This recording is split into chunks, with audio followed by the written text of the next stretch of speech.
अस्सलाम वालेकुम। आज की वीडियो उन तमाम लोगों के लिए है जो सिर्फ खुद नहीं बल्कि अपने स्पाउस के साथ यूरोप में स्टडी के जरिए सेटल होने का प्लान बना रहे हैं। बहुत से स्टूडेंट्स ऐसे हैं जो ये सोच रहे होते हैं कि कौन सा कंट्री ऐसे है जहां स्टडी प्लस फैमिली सेटलमेंट दोनों पॉसिबल हो। तो आज हम बात करेंगे टॉप 4 कंट्रीज के बारे में जहां पर एप्लीकेंट के साथ उनका स्पाउस भी अलाउ होता है और वो साथ अपने बच्चों को भी लेके जा सकते। तो चलिए स्टार्ट करते हैं सबसे पहले यूके से। यूके ट्रेडिशनली तौर पर स्टडी के हवाले से बहुत अच्छी डेस्टिनेशन रही है, लेकिन स्पाउस वीजा के हवाले से यूके ने 2024 में कुछ रिस्ट्रिक्शंस कर दी थी। अब जस्ट रिसर्च बेस्ड प्रोग्राम्स वाले स्टूडेंट्स ही अपने स्पाउस और चिल्ड्रन को साथ लेके जा सकते हैं। यानी अगर आपको रिसर्च बेस्ड डिग्री में एडमिशन मिलता है तो तब भी आप अपने स्पाउस और अपने बच्चों को साथ लेके जा सकते हैं। जैसा कि बात की जाए तो university of Manchester, university college London and university of Leeds, ये वो यूनिवर्सिटीज हैं जो रिसर्च बेस्ड प्रोग्राम ऑफर कर रही हैं। इन यूनिवर्सिटीज में आप अपने स्पाउस को डिपेंडेंट के तौर पर साथ लेके जा सकते हैं। इसी तरह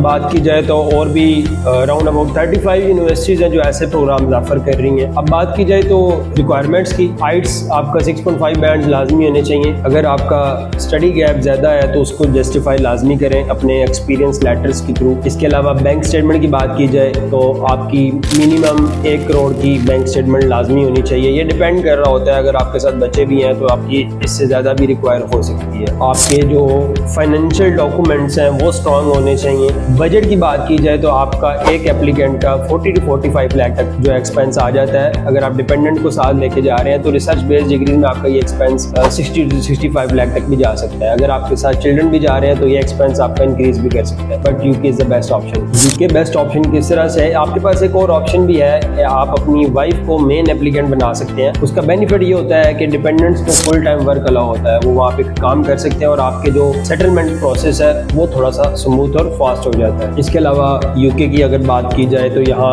आपका लैंग्वेज बैरियर नहीं है। अगर आप अच्छी तरीके से चीज़ों को प्लान करके चलें तो आपका फ्यूचर यूके में सिक्योर हो सकता है। जॉब अपॉर्चुनिटीज भी यहाँ पे काफ़ी अच्छी हैं। बाकी किसी कंट्रीज को कंपेयर किया जाए तो यूके में एक हैंडसम अमाउंट अर्न की जा सकती है। इसके बाद जो सेकंड कंट्री आता है वो फिनलैंड है। फिनलैंड शेंगन जोन का पार्ट है, बहुत अच्छा कंट्री है। फिनलैंड हैप्पीएस्ट कंट्री माना जाता है और ये फैमिली फ्रेंडली पॉलिसीज की वजह से भी काफ़ी फेमस है। तो बात की जाए तो अगर आप फिनलैंड का स्टडी वीज़ा हासिल कर लेते हैं तो आप अपने स्पाउस और अपने बच्चों को एज अ डिपेंडेंट साथ लेके जा सकते हैं। अब नेक्स्ट बात की जाए टोटल कॉस्ट की एस्टिमेट के बारे में। फिनलैंड में अगर ट्यूशन फीस की बात की जाए तो वो 7,000 यूरो से 14,000 यूरो तक रेंज करती है। बट आपको अर्ली बर्ड स्कॉलरशिप मिल जाती है, 50% स्कॉलरशिप आपको इजीली मिल जाती है। लेकिन अगर आपकी प्रोफाइल अच्छी है तो आप 75% स्कॉलरशिप भी गेन कर सकते हैं। आपको अपनी फीस का हाफ पोर्शन पाकिस्तान से पे करना होता है। इसके अलावा अगर बात की जाए फिनलैंड की एम्बेसी पाकिस्तान में नहीं है तो आपको अपने वीज़ा प्रोसेस के लिए दुबई जाना पड़ता है। दुबई का जो आपका टोटल एक्सपेंस है जिसमें आपका वीज़ा है और आपकी टिकट वगैरह है तो वो आपका एस्टिमेटेडली 4 से 5 लाख तक आ जाता है। तो आप इसको अगर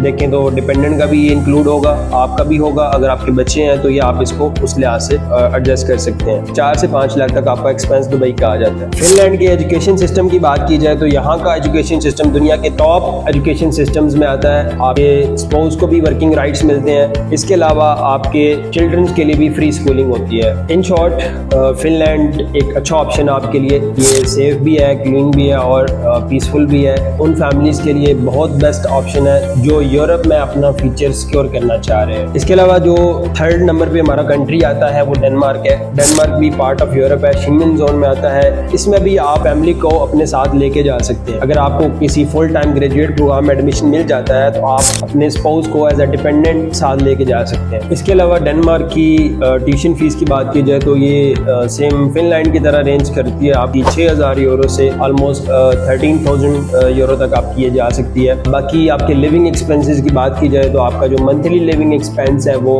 600 यूरो से अराउंड अबाउट 800 यूरो तक आ जाता है। अगर आप फैमिली के साथ हैं तो आपका अराउंड अबाउट 1,000 यूरो से 1,200 यूरो तक आपका ये एक्सपेंस आ जाता है। डेनमार्क का एजुकेशन सिस्टम बहुत स्टैंडर्ड वाला है। यहाँ स्पाउस को फुल टाइम वर्क परमिट मिलता है, वो वहाँ पे काम कर सकते हैं फुल टाइम। और इसके अलावा जो मेन एप्लीकेंट है, जो स्टूडेंट है, उसको भी 20 वीकली वर्किंग आवर्स अलाउ होते हैं। इन शॉर्ट अगर बात की जाए तो अगर आप सेटलमेंट को देखना चाह रहे हैं तो डेनमार्क भी आपके लिए अच्छा ऑप्शन है। लास्ट पे जो हमारे कंट्री आता है वो स्वीडन है। ये भी पार्ट ऑफ यूरोप है, शेंगन जोन में आता है। बहुत से लोग स्वीडन के ऊपर रिसर्च कर रहे होंगे तो उनके लिए गुड न्यूज़ ये है कि स्वीडन की एम्बेसी दोबारा से पाकिस्तान में ओपन हो चुकी है। 2 मंथ्स पहले की ये अपडेट है।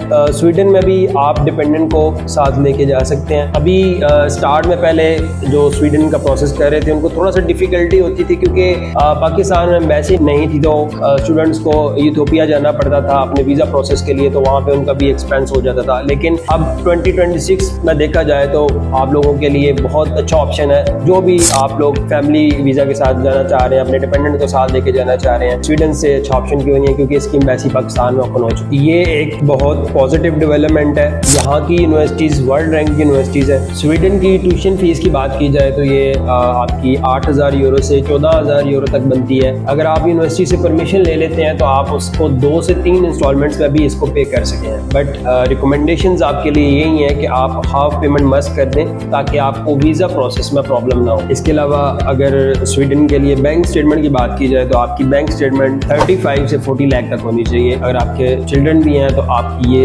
एक्सीड कर सकती है। स्वीडन में बात की जाए तो आपके डिपेंडेंट को भी फुल टाइम वर्क अलाउ होता है, वहाँ पे वो काम कर सकते हैं। इसके अलावा स्वीडन की बेस्ट बात ये है कि यहाँ पे आपके जो PR के चांसेस है वो काफ़ी हाई हैं। तो दोस्तों, अगर आप यूरोप में स्टडी प्लस फैमिली सेटलमेंट का प्लान बना रहे हैं तो ये 4 कंट्रीज आपके लिए बहुत रीजनेबल साबित हो सकते हैं, जिसमें आपको मैंने UK का बताया, आपको मैंने फिनलैंड का बताया, डेनमार्क का बताया और स्वीडन का बताया। ये आपके लिए अच्छे ऑप्शंस हैं। अब आपने देखना ये है आपकी प्रोफाइल किस कंट्री में फिट हो रही है, आपके पास फाइनेंशियल बजट कितना है और किस कंट्री का प्रोसेस आपके लिए सिंपल और ईजी है। इसके अलावा अगर स्पाउस वीज़ा के हवाले से आपका कोई भी क्वेश्चन है तो आप कमेंट सेक्शन में पूछ सकते हैं। स्क्रीन पर हमारे नंबर शो हो रहे होंगे, आप हमारी टीम से रब्ता कर सकते हैं। अगर आपको वीडियो पसंद आई है तो लाइक करें, शेयर करें और सब्सक्राइब कर दें। मिलते हैं अगली वीडियो में। Thank you.